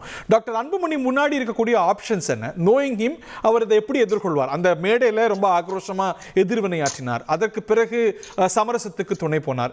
இப்போ வரைக்கும் அவர் ரியாக்ட் பண்ணல. இப்போ மற்றவங்க சமரச முயற்சிக்கு உறுதுணையா இருக்கிறதுக்கு வழிவகுப்பாரா, இல்ல அதற்கு வேற எதிர்வினையாற்றுவாரா? அவர் முன்னாடி இருக்கக்கூடிய ஆப்ஷன்ஸ் என்ன உங்க பார்வையில்? ஹரி, நீங்க அதுக்கு முன்பாக 2 பேரிடமும் என்னுடைய சக ஊடக நண்பர்கள் 2 பேரும் ஒரு கேள்வி திருப்பி கேட்டீங்க. லீகாலிட்டியை பத்தி கேட்டுக்கிட்டே இருந்தீங்க. ஆமா, எனக்கு தெரிஞ்சு 25 ஆண்டுகளாக பாட்டாளி மக்கள் தலைவராக இருந்தவர் திரு ஜி.கே. மணி அவர்கள். 1998 இருந்து இருந்தாரு. ஆனா ஜி.கே. மணி தலைவராக இருந்து மாற்றப்படும் போது ஏதாவது பிரச்சனை வெடிச்சுதா? ஏதாவது குழப்பம் வந்துச்சா? இல்ல. ஏன்னா ஜி.கே. மணி தலைவராக இருந்தாலும் கட்சியின் அனைத்து முடிவுகளையும் எடுத்தது யாருதான்? ராமதாஸ் அவர்கள் தான். சோ ராமதாஸ் அவர்கள் தான் கூட்டணி குறித்து தீர்மானிப்பார். ராமதாஸ் அவர்கள் தான் எல்லாத்தையும் தீர்மானிப்பார். கட்சியினுடைய தலைவராக ஜி.கே. மணி இருந்தாலும் கட்சியை இயக்கியது, கட்டுப்படுத்தியது முழுக்க ராமதாஸ் அவர்கள். இப்ப அங்கதான் அந்த கட்சியுடைய பொதுக்குழுவே தலைவருக்கு கூட்டணியை முடிவு செய்யக்கூடிய அதிகாரத்தை கொடுக்காது, நிறுவனருக்கு தான் கொடுக்கும். நிறுவனருக்கு தான் கொடுப்பாங்க, உங்களுக்கு தெரியும். எக்ஸாக்ட்லி. அப்போ நீங்க வந்து இப்போ வந்து அங்கதான் இப்ப பிரச்சனை ஆரம்பிக்குது. அப்போ ஜி.கே. மணி அவர்கள் இருக்கிற வரைக்கும் தலைவராக ஜி.கே. மணி இருந்தாலும் முடிவுகளை எடுப்பது, கட்டுப்படுவது, கட்சியை வழிநடத்தியது எல்லாமே ராமதாஸாக இருந்தார்.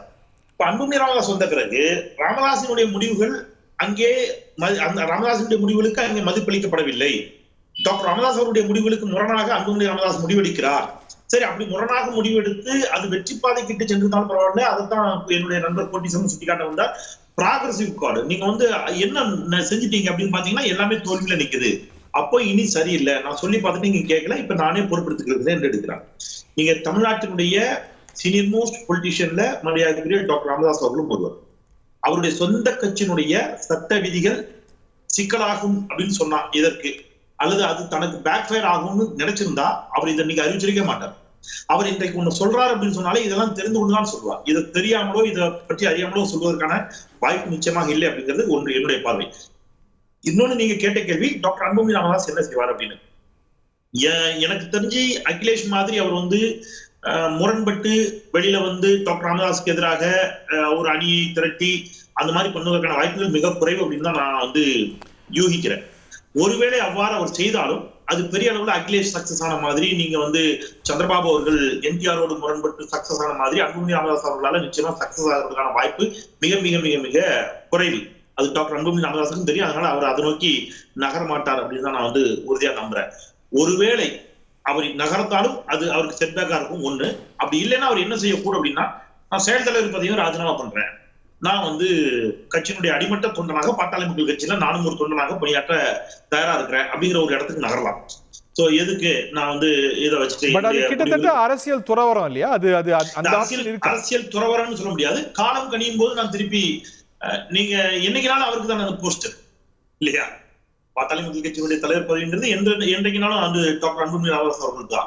சோ அது காலம் கணியும் பொழுது அது வந்து தன் கைகளுக்கு வரும் அப்படின்னு கூட அது வரைக்கும் நினைக்கலாம், காத்திருக்கலாம். சோ அதை நோக்கி நகரலாம். அப்படித்தான் நான் வந்து இந்த 2 ஆப்ஷன் தான். நீங்க வந்து நீங்க மொத்தம் 3 வழிங்க அவருக்கு.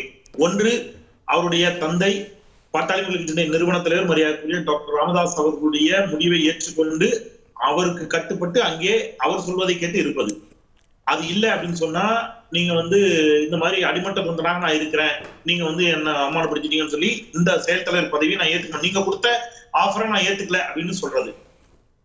இது வந்து 2வது ஆப்ஷன். 3வது ஆப்ஷன், இல்ல நான் தான் ஒரிஜினல் தலைவர் அல்லது என் பின்னாடி வாங்க அப்படின்னு இப்ப பனையூருக்கு நீங்க வாங்க, நான் ஒரு அலுவலகம் வச்சிருக்கிறேன் போனாலே அந்த மாதிரி நம்ம தனியா ஒண்ணு இயங்குவோம் அப்படின்னு சொல்லி இயங்குறது. இதை நோக்கி ஏதாவது நகரலாம். ஆனா நீங்க அதிமுக இப்ப ஸ்பிளிட் ஆச்சு பாருங்க, ஓபிஎஸ் சிபிஎஸ் ஸ்பிளிட் ஆகும் போது இவங்க ஒரு 5 பேரை நீக்குவாங்க. எடப்பாடி பழனிசாமி நான் இவர்களை நீக்கிறேன்னு லெட்டர் பேட்ல வரும், அவர் இவர்களை நீக்கிறேன்னு லெட்டர் பேட்ல வரும். அந்த மாதிரி நீங்க கோட்டீஸ்வரன் கேட்டதை தான் நானும் வழிமொழிகிறேன். நீங்க வந்து அன்புமணி ராமதாஸ்ல சொல்லவே முடியாது, நான் டாக்டர் ராமதாசன் நீக்கிறேன்னு சொல்லிட முடியுமா அவரால? நான் தான் கட்சியுடைய தலைவர், நீங்க சேலஞ்ச் பண்ணுங்க, அது முடியவே முடியாது. அது வந்து அப்படி நீங்க நல்லா புரிஞ்சுங்க. டாக்டர் ராமதாஸ் அவர்கள் அன்புமணி ராமதாஸ் அவர்களை கோபித்து கொண்டாலோ திட்டினாலோ கடிந்து கொண்டாலோ எல்லோரும் வந்து ஐயா ஏன் அப்படி பேசுறீங்கன்னு ராமதாஸ் அவர்கிட்ட போய் பேச வாய்ப்பு இருக்குது. அல்லது ஐயா பெரியவர் நீங்க அட்ஜஸ்ட் பண்ணி போங்கன்னு அட்வைஸ் பண்ண வாய்ப்பு இருக்கு. அந்த மாதிரி கூட கேட்டுவாங்க.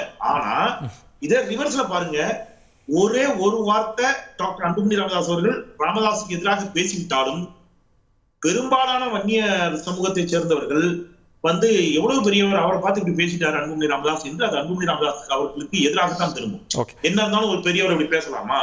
கோட்டீஸ்வரன் சுட்டிக்காட்டினார்தே அந்த கட்சியை உருவாக்கி தோற்றுவித்து வழிநடத்தி பல போராட்டங்களை பண்ணி பல பேர் வந்து போராட்டத்துல வந்து இறந்திருக்கிறாங்க, இடஒதுக்கீடு போராட்டத்துல துப்பாக்கி சூட்டுல அதெல்லாம் தாண்டி அவர் அந்த கட்சியை இவ்வளவு தூரம் கொண்டு வந்து விட்ட பிறகு அவரை போய் நீங்க இப்படி பேசலாமா என்ன இருந்தாலும் அப்படின்னு தான் சமூகத்துல ஒரு கேள்வி வரும். அது டாக்டர் அன்புமணி ராமதாஸுக்கு நெருக்கடியை தான் கொடுக்கும். அதனால நிச்சயமாக அவர் ராமதாஸ் அவர்களோடு என்ன செய்ய மாட்டாரு, எந்த இடத்துல வந்து முரண்களை வளர்த்து கொள்ள விரும்ப மாட்டார். அது அவருக்கு சிக்கல். சமரச பாதைக்கு தான் அதிக வாய்ப்பு இருக்கு. அதுல குடும்ப உறுப்பினர்கள் தலையிடலாம், கட்சி பிரமுகர்கள் தலையிடலாம், அந்த மாதிரி ஏதாவது போகலாம். அப்புறம் நீங்க அமித்ஷா அவர்களுக்கும் இதுக்கும் சம்பந்தம் இல்லையா அப்படிங்கிற ஒரு கேள்வி கூட வந்துச்சு. அதுல என்னுடைய பார்வை ஒண்ணு இருக்குது. என்ன அப்படின்னா, நீங்க வந்து இந்த பாருங்க தேசிய ஜனநாயகம், இப்ப நீங்க இது உள்ளபடியே இது யாருக்கு சிக்கல் தெரியுமா? இப்ப எனக்கு யாரை பார்த்தா பாவமா இருக்குது அப்படின்னா அமித்ஷாவை பார்த்தாதான் பாவமா இருக்குது. ஏன்னா அவர் தான் சொன்னாரு தேசிய ஜனநாயக கூட்டணி தலைமையில் தமிழ்நாட்டில் ஆட்சி அப்படின்னாரு. இப்போ அதுல இருந்த ஒரு கட்சி வெளியில வர்றேங்குது, வெளியில வந்த மாதிரி தான் வைங்க. இப்ப பாமக நாங்க எங்க அத பத்தி கேள்வி டாக்டர் ராமதாஸ் கிட்ட கேட்கப்படுது, பாஜக கூட்டணியான அதை பொதுக்குழு முடிவு பண்ணுங்கிறார். அது ஒரு செட்டில்டு இஷ்யூவா வர அணுகல. ஆமா, நான் தேசிய ஜனநாயக கூட்டணிமா இருக்கிறோம்னு சொல்லல, செட்டில்டு இஷ்யூவா வர அணுகல. அதுதான் சொல்றேன். தட் மீன்ஸ் அப்ப நான் தேசிய ஜனநாயக கூட்டணியில இருக்கிறோங்கிறத அவர் என்ஷூர் பண்ணாததே நான் எங்க இப்பவே சொல்லணும், நான் ஏன் என்னுடைய பேர வலிமையை குறைக்கணும்? அவர் சீனியர் பொலிட்டிஷியன், அவர் கரெக்டா தான் பேசுறாரு. ஆனா அவருக்கு வேற என்ன வாய்ப்பு சார் இருக்கு? திமுக அவருக்கு இடம் இருக்குன்னு நினைக்கிறீங்களா? திமுக வர முடியும்னு நினைக்கிறீங்களா? இல்ல, திமுக இடம் இல்ல, பாட்டாளி மக்கள் கட்சி அதிமுகவோட நாங்க பேசிக்கிறோம், நீங்க யார் இடையில எங்களுக்கு? நீங்க அவர் சொல்றதே பாமக டைரக்டா யாரோட பேசிக்கிறோம்? அதிமுக பேசிக்கிறோம் சட்டமன்ற தேர்தல்ல. நீங்க தனியா பேசிக்கங்க, நாங்க ஏன் உங்களை சுமந்து தேசிய ஜனநாயக கூட்டணிங்கிற ஒன்னோட போய் நீங்க அதிமுக பேசுறீங்கிறது அவருடைய பிரச்சனையே. சோ இது வந்து ரொம்ப உன்னிப்பா கவனிக்க வேண்டியது. அப்படி இல்லைன்னா நீங்க என்ன ஒரு சரி தேசிய ஜனநாயக கூட்டணி என்று நாங்கள் உங்களோடு வருவதற்கு தயார்னா அதிமுக அடுத்தது மாநிலங்களவை உறுப்பினர் பதவியை ஒருவேளை டாக்டர் அன்புமணி ராமதாஸ் கொடுக்கவில்லை என்றால் அல்லது பாட்டாளி மக்கள் யாரும் ஒருத்தர் கொடுக்கலன்னா பாஜக ஏதேனும் ஒரு வட இந்திய மாநிலத்திலிருந்து பாமகவுக்கு ஒரு ராஜ்யசபா சீட்டு கொடுக்குமா? அவருக்கு ஒரு அமைச்சர் பதவி கொடுக்க தயாரா இருக்கிறாங்களா? சொல்லுங்க, நாங்க உங்களோட நிக்கிறோம். இது எதுவுமே இல்லாத போது நாங்க ஏன் உங்களோட நிக்கணும்? எங்களுக்கு யார் அதிக சீட் தராங்களோ தமிழ்நாடு சட்டப்பேரவையில யாருக்கு தேர்தலில் யாருக்கு வலிமை, ஏன் லெவரேஜ் குறைச்சுக்கணும்னு அவங்க யோசிப்பாங்கங்கறீங்க. நீங்க சொன்னது ரொம்ப முக்கியமான கருத்து.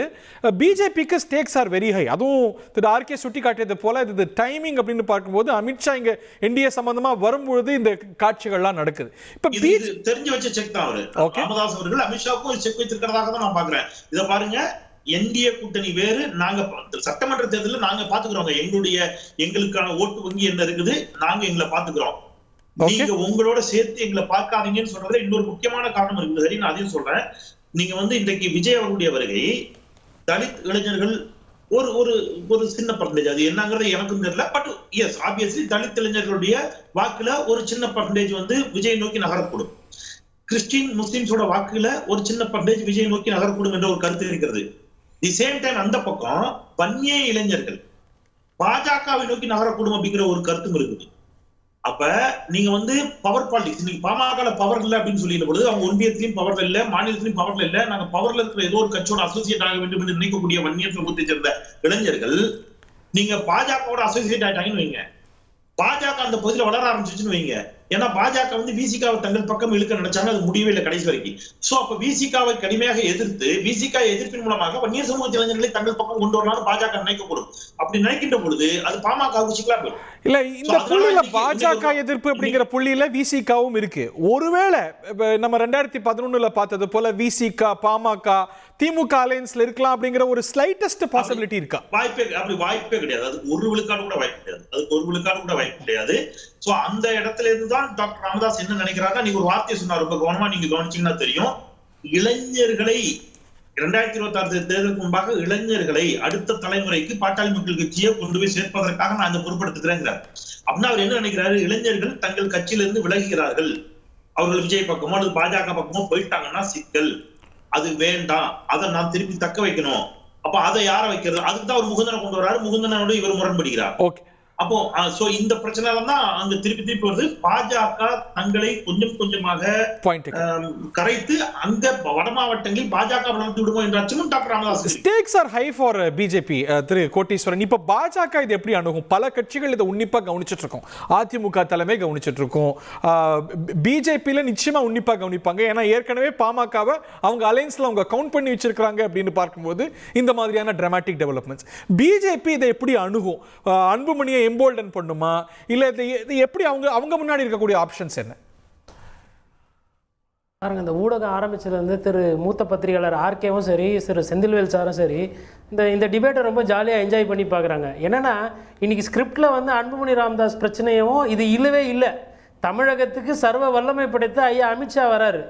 அமித்ஷா வரும்போது கூட்டணி அதாகுமா இதாகுமா என்ன ஆகுமான்னு பார்க்கும்போது தமிழ்நாட்டில் ராமதாஸ்னு நான் ஒருத்தர் இருக்கேன்ப்பா, என்னை வச்சு தான் இப்போ அரசியல்ன்ற மாதிரி இவர் ஒரு சைடு கூகுளையும் போட்டு இன்னைக்கு விவாதத்தையே வந்து பாருங்க தலைப்புல இருந்து எல்லாமே மாத்திருக்காரு. இப்போ பிஜேபிக்கு வந்து எப்பயுமே பாத்தீங்கன்னா அவங்க அமித்ஷா 2 நாள் இருக்கார் சார், நாளைக்கு பேசலாம் சார். நாளைக்கும் அன்புமணி ராமதாஸ் எதனா பேசலாம். சரி, அதாவது வந்திருந்தாலும் அப்போ அமித்ஷா அவர்கள் வந்து ஐயா அன்புமணி ராமதாஸை கூப்பிட்டு பார்த்தாலும் திண்டிவனம் போய் தைலாபுரம் பார்த்தா தான் அந்த கூட்டணி வரும் போல தெரியுது. இன்னும் அவர் ஆக்டிவாக இருக்காருங்க, மைக்கை பிடிச்சி பேசுகிறாரு பாருங்க மருத்துவர். நான் சொல்கிறது தான் சொல்லி கரெக்டாக 1 மணி நேரத்தில் கோல் அடிச்சா மாதிரி வன்னியர் சங்கம் சொல்லுது. என்ன சொல்லுது? ஒரே தலைவர், ஒப்பற்ற தலைவர், நிரந்தர தலைவர், நான் நினச்சா அவர் நினச்சா நான் இல்லைன்றாப்புல. வன்னியர் சங்கத்தையும் பாட்டாளி மக்கள் கட்சியும் பிரிக்க முடியாது, புரியுதுங்களா? அது ஒன்னோட ஒன்று ஊர்னது. அப்போது நீங்கள் வந்து அங்கே கம்ப்யூட்டர் வச்சு லேப்டாப் வச்சு ட்வீட்டு போட்டு வச்சு பண்ணாலும் இங்கே தமிழகத்தில் ஒரு சில கட்சி ஆளுமைகள் வேரூன்றி உட்காந்துருக்குது. பெற்ற மகனாக இருந்தாலும் சொல் பேச்சு கேட்கவில்லை என்றால், மாவட்ட செயலாளர் இருந்தாலும் சொல் பேச்சு கேட்கவில்லை என்றால், தலைமை பொறுப்பில் இருக்கிறவங்க அவங்கள கட்சி பதவியிலேருந்து நீக்குவாங்க அப்படின்றத கோடிட்டு காட்டுறாங்க. இது மற்ற கட்சிகளுக்கும் புரியும் பொருந்தும் நினைக்கிறேன். அப்போது இது என்ன காட்டுதுன்னா, பிஜேபிக்கு வந்து இப்படி ஒரு பிரச்சனையை அவங்க யோசிச்சிருக்க மாட்டாங்க. ஏன்னாப்பா அப்பா பிரச்சனைக்கே பையன் பிரச்சனைன்றாங்க, நான் யார்கிட்ட போய் பேசுறது? இது ஒரு அடிஷ்னல் ஒரு எக்ஸ்ட்ரா தலைவலி தான் பிஜேபிக்கு. பிஜேபியோட நிலைமை என்னவா இருக்குன்னு பார்த்தீங்கன்னா, இந்த மாதிரி பிரச்சனையெல்லாம் அவங்க விரும்ப மாட்டாங்க. நம்ம பார்த்தா அதிமுகவில் வந்து ஒரு பிளவுபட்ட அதிமுக வந்ததுனால அவர்களுக்கு ஆதாயம் கிடைக்கும்னு நினச்சாங்க. ஆனால் 2024 தேர்தலில் கிடைக்கல, 21 தேர்தலில் கிடைக்கல, 2026 கிடைக்குமானா அதுவும் தெரியல. இப்போ அண்ணாமலை அவர்களை மாற்றுறாங்களா இல்லையா அப்படின்றது அந்த பிரச்சனையில் அவங்க போயிட்டுருக்குறாங்க. அப்படி இருக்கும்போது இது எதிர்பாராத ஒரு பிரச்சனை. கண்டிப்பாக பத்திரிகையாளர்கள் இப்போ கேட்பாங்க பாஜக தலைவர்கிட்ட, நாங்கள் பாட்டாளி மக்கள் கட்சி வந்து செயற்குழு தான் முடிவு பண்ணணும்னு அமைச்சர் இது நிறுவனர் தலைவர் ராமதாஸ் சொல்கிறாரு அப்படின்றாங்க. எல்லாருக்கும் தெரியும் அது செயற்குழு பொதுக்குழு எல்லாமே வந்து ஐயா ராமதாஸ் தான், அன்புமணி கிடையாது. அப்போ அவர் சொல்கிறாரு செயற்குழு முடிவு பண்ணணும்னா என்ன அர்த்தம்னா, நேஷனல் பாலிடிக்ஸ் அதை அவங்க பார்த்துக்கிட்டோம், லோக்கலில் வேணுன்ற அரசியலை நான் தான் முன்னெடுத்த போகிறேன். அது பாஜக அதிமுகலாம் இருந்தாலும் தைலாபுரத்துக்கு வந்து என்னிடம் பேசுபவர்களிடம் இருந்து தான் அந்த தேர்தல் வந்து முடிவு எடுக்கும் அப்படின்ற அந்த ஒரு பக் வந்து தைலாபுரத்துல ஸ்டாப் ஆகுது அப்படிங்கிறாரு. இப்ப பிஜேபி எப்படி அணுகு, தமிழ்நாட்டுடைய ஆளுங்கட்சியான திமுக இந்த டெவலப்மெண்ட்ஸை எப்படி அணுகும்? தன்னுடைய பார்வையை மாத்திக்குமா, இதுல வந்து வேற ஏதாவது அணுகி பார்க்கலாமான்னு அவங்க நினைப்பாங்களா? அவங்க முன்னாடி இருக்கிற ஆப்ஷன்ஸ் என்னத்துல இருக்கு? பத்த வச்சதே அவங்க தானே, என்னது பத்த வச்சதே அவங்க தானேங்கிறேன். என்ன சொல்றீங்க? இல்ல அதோட இல்ல இப்ப வந்து ஜூலைல வந்து இவருடைய பதவிக்காலம் முடிவடையுது. இதற்கு வந்து இவர் சென்று அமித்ஷாவை சந்திக்கிறதுக்காக அப்பாயின்மெண்ட் கேட்டிருக்கிறதாக சொல்றாங்க. அதுதான் இதனுடைய ஒரு பேசிஸாக இருக்கிறதாக தான் நான் அறிகிறேன். இந்த என்டையர் எபிசோடுக்கு வந்து இன்னைக்கு இவ்வளவு கொந்தளிக்க வேண்டிய அவசியம் வந்து நேற்று வந்து யாரோ பேசியிருக்காங்க ஐயாட்ட, டாக்டர் ஐயாட்ட. அதிலிருந்து வந்த விஷயங்கள் தான் பாக்கலாம் என்று நான் கருதுகிறேன். ஏனென்றால் எடுத்தேன் தவிர்த்தேன் என்று டாக்டர் ஐயா வந்து ஒரு விஷயம் செய்வது கிடையாது. அப்கோர்ஸ் இது யங்கர் டைம்ல வேணா 89-90 அவர் மனசுல திமுக ஒரு ஆப்ஷனா இருக்குமா? அவர் மனசுல நிச்சயமா இருக்குங்க. அவர் மனசுல நிச்சயமா திமுக ஒரு ஆப்ஷனா இருக்கிறது என்னை பொறுத்தளவுல. ஆனா திமுக மனசுல இன்னைக்கு இருக்கின்ற இடத்துல வந்து மனதில் வேணா இடம் கொடுக்க முடியும், ஆனா கூட்டணியில வந்து இடம் கொடுக்க முடியாத ஒரு நிலையில வந்து இருக்கிறாங்க. ஏன்னா விடுதலை சிறுத்தைகள் ஒரு ஸ்ட்ராங் போர்ஸாத்தான் இருக்காங்க. அது ஒண்ணு. ரெண்டாவது வந்து கூட்டணியில் இப்போதைய நிலையில் வந்து இடம் கிடையாது. ஆனால் ஒரு வருஷத்துல எப்படி மாறும் சொல்ல முடியாதுங்க. அதான் that's what I'm saying. One week is a long time in politics. இது ஒண்ணு. ரெண்டாவது வந்து we are still a very feudal society, Hari. நாம் பார்த்திருக்கோம் very strong leaders. This love for strong leaders from Narendra Modi, Jayalalithaa, Kalaignar, Stalin, doctor ஐயா, இவர்கள் எல்லாம் வந்து இது ஒரு பக்கம். ரெண்டாவது இது ஒரு பக்கம் இருக்கும்போது இன்னொரு பக்கம் இன்னொரு டெவலப்மெண்ட் வந்துட்டு இருக்கு. அதையும் சேர்த்து நம்ம பேச வேண்டியிருக்கு. அதை பார்த்துடலாமா?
இன்று இரவு அமித்ஷா வருகிறார். இந்த அமித்ஷா வருகையில் அந்த எபி சென்டராக பார்க்கப்படுவது திரு குருமூர்த்தி, துக்ளக் ஆசிரியரும் ஆடிட்டருமான திரு குருமூர்த்தி அவர்களோடு திரு அமித்ஷா இன்னைக்கு சந்தித்து பேச போறார் அப்படிங்கிறது தான் தெரிந்திருக்கக்கூடிய ஒரு விஷயம். இந்த நிலையில் பாஜகவுடைய தற்போதைய மாநில தலைவர் திரு அண்ணாமலை திரு குருமூர்த்தி அவர்களோடு நீண்ட சந்திப்பை நடத்தி வருகிறார் அப்படிங்கிற செய்தியும் வருகிறது.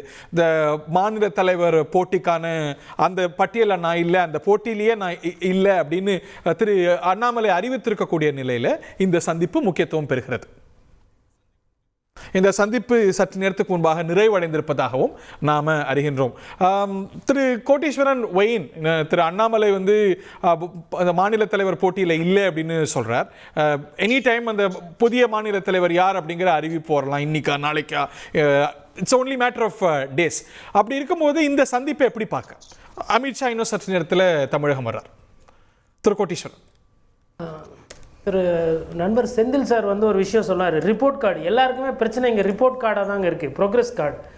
ஒருவேளை ஐயா அமித்ஷா அவர்கள் ஆடிட்டர் குருமூர்த்தி அவர்களிடம் எதனா தகவல் சொல்லியிருக்கலாம், அது வந்து மேபி கூப்பிட்டு வந்து கூட கருத்து சொல்லலாம். இங்கே என்ன பிரச்சனைன்னு பார்த்தீங்களா, தமிழக பாஜகவில் ஐயா திரு அண்ணாமலை அவர்கள் வந்து அண்ணாமலை ஆர்மின்னு ஒன்று வச்சுருக்கிறாரு.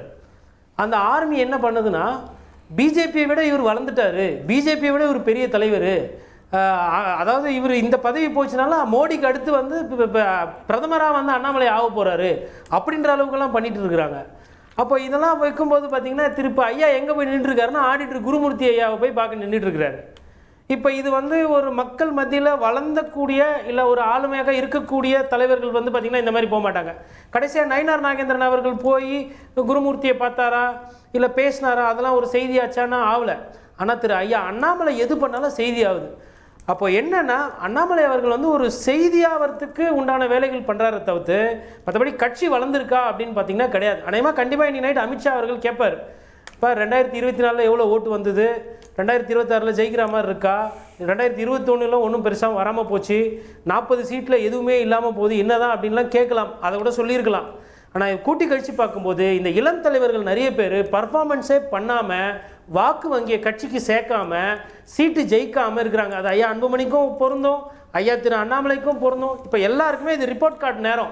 அடுத்த வருஷம் தேர்தல், அது வந்து எலெக்ஷன் வந்து எக்ஸாம்.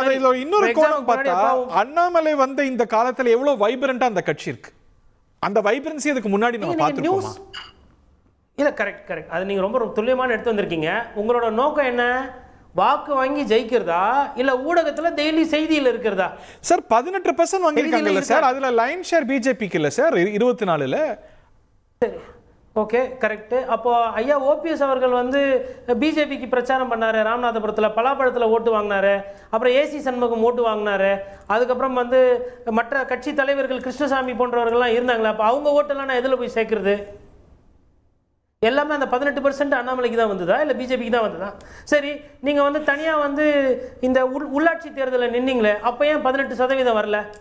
சரி, 18% இருக்கிற ஒரு கட்சி தேர்தலில் கூட நிற்க மாட்டேன்றீங்களே. சரி, பாராளுமன்றத்தில் தேர்தலில் எவ்வளோ ஓட்டு வந்தது? 18%ங்க.